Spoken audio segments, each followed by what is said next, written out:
ମାନେ ନରିପଣ୍ଡକୁ ବାଇଲା ନରିପଣ୍ଡକୁ କିଏ ମାରିବା ଦେଖିଛି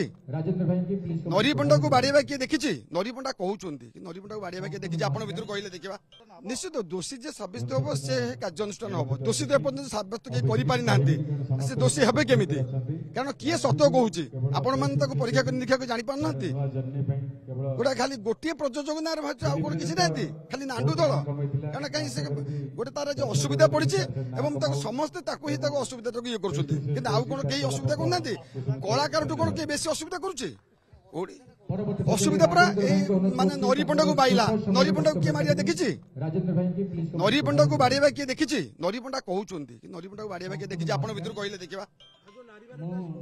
ନାରୀ ମାନେ କହୁଛନ୍ତି ନାରୀ ମାନଙ୍କୁ ମାନେ ମୁଁ ଆଜ୍ଞା କହିବି ଆଜ୍ଞା ମତେ ଆଜ୍ଞା ଜଣେ ମୋ ପ୍ୟାଣ୍ଟ ଖୋଲି ସାର୍ଟ ଖୋଲିଦେଲା ଆପଣ କଣ ଦେଖିଛନ୍ତି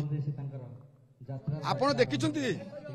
ମୁଁ ଆଇଲା ବେଳେ ଜଣେ ମୋର ସାର୍ଟଟା ଖୋଲିଦେଲା ଆପଣ ଦେଖିଛନ୍ତି କି ନା ନା ସେ କଥା ଭୁଲ କଥା ସେ ଯୋଉ କଥା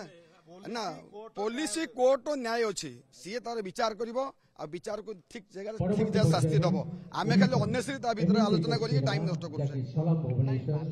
ପ୍ରସ୍ତୁତ କରିଥିଲେ ଶଶିକାନ୍ତ ଜେନା ଏବଂ ସେଥିରେ ଆକ୍ସନ ଯେପରି କାମ କରୁଥିଲେ ରାଜବୀର ଆଜି ତାଙ୍କୁ ସମ୍ମାନ କରିବା ପାଇଁ କି ମଞ୍ଚକୁ କଳାକାର ଯୋଉ ବ୍ୟାନ କରିବା ଆପଣ ଆମ ମୋଠୁ କେବେ ଶୁଣିଛନ୍ତି କଳାକାର ବ୍ୟାନ ହବା ମୁଁ ଗୋଟେ ଓଡିଶାର ସମ୍ପାଦକ କେବେ ଶୁଣିଛନ୍ତି ବ୍ୟାନ ହବା ମଞ୍ଚକୁ ଆସନ୍ତୁ ଏବଂ ନାଇଁ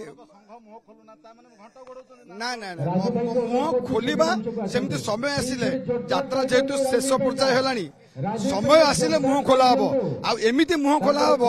ଯେ ଓଡିଶାବାସୀ ଦେଖିବେ ସୁଗମ ହେବ କେମିତି ପ୍ରତିଟି ମୁହୂର୍ତ୍ତ ପ୍ରତି ଜୋରଦାର ତାଳି ଦିଅନ୍ତୁ ବିଜେପି ନାଣ୍ଡୁ ଭାଇ ଜଣେ ପ୍ରଯୋଜକ ଆଜ୍ଞା ମନେ ରଖନ୍ତୁ ଜଣେ ମାଲିକ ତା ଉପରେ ଆଉ ଜଣେ ମାଲିକ ଅଛି